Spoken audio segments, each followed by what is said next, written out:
Riyad Sidaoui, bonjour, merci d'être avec nous. À quel point la situation en Syrie est préoccupante actuellement?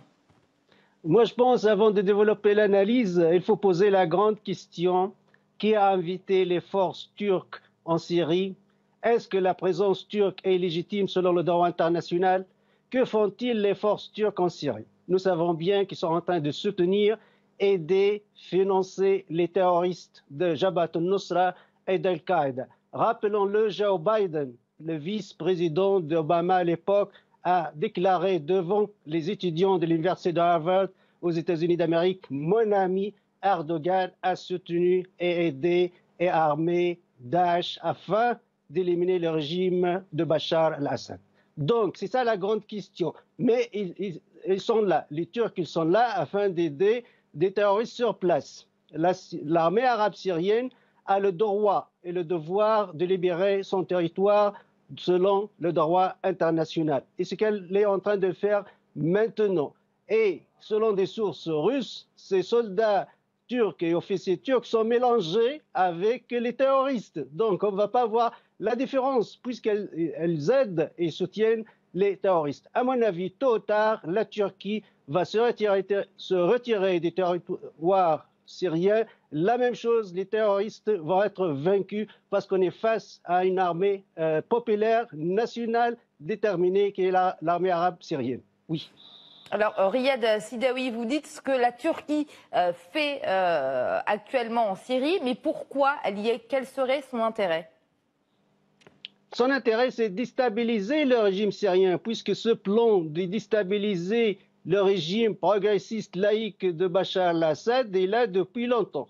La Turquie a ses enjeux. La Turquie, c'est le parrain des mouvements des frères musulmans dans toute la région, y compris en Syrie. La Turquie a des territoires, des frontières communes avec la Syrie et veut profiter de la situation syrienne, veut profiter afin d'installer des bases militaires durables et aider les terroristes. Le grand objectif, évidemment, c'est Damas. Mais Erdogan, d'autres puissances mondiales ont compris qu'ils ont subi une défaite, que le plan d'éliminer le régime progressiste laïque de Bachar al-Assad a échoué. Les Turcs résistent, Erdogan résiste puisqu'il a cette frontière commune et il se prétend comme un nouveau sultan ottoman. Il fait la même chose en Libye en envoyant ses soldats et ses officiers. Évidemment, quand on intervient, quand on occupe illégalement d'autres territoires, il y aura la résistance.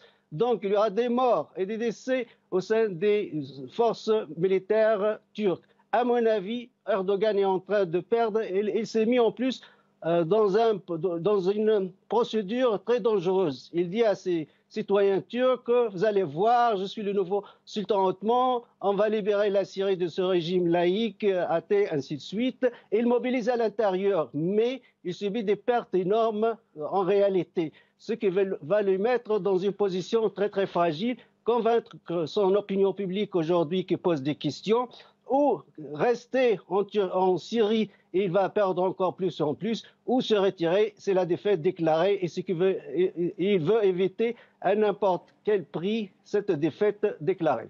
Alors justement, Erdogan a déclenché un afflux de réfugiés syriens vers l'Europe.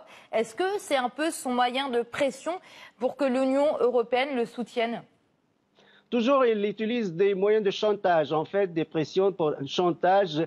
Vous m'aidez, sinon je laisse les réfugiés aller en Europe. Nous savons bien que l'Union européenne est devenue très très sensible face à la question migratoire, face à tout ce qui est réfugié. Mais à mon avis, aussi l'opinion publique européenne a compris les manœuvres d'Erdogan. C'est trop tard. Maintenant, je pense que la bataille militaire est décisive à Idlib et il sera bientôt libéré des terroristes et des forces occupantes turques.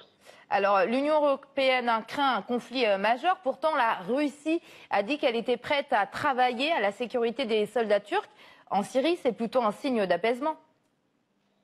Le problème, c'est qu'on ne peut pas toujours avoir confiance en Erdogan, tout simplement. Il ne tient pas à ses promesses, il ne tient pas les accords. On l'a vu même avec le président tunisien ou algérien, il a prononcé des déclarations qui ont poussé la présidence tunisienne ou la présidence algérienne à démentir ce qu'a dit Erdogan plus tard. Donc c'est très difficile de croire Erdogan. C'est très difficile parce que l'expérience l'a bien montré. Il ne tient pas parole et il est en train de subir des défaites militaires. Elle est blessée. On a peur vraiment que ça devienne de pire. Mais de toute façon, comme j'ai dit, c'est une approche stratégique. L'armée arabe syrienne va libérer toute la Syrie des forces occupantes, que ce soit terroristes ou turques. Et c'est un droit et devoir à la fois. Riyad Sidawi, merci pour vos réponses. Je rappelle que vous êtes politologue et directeur du CARAPS. Merci. Merci à vous.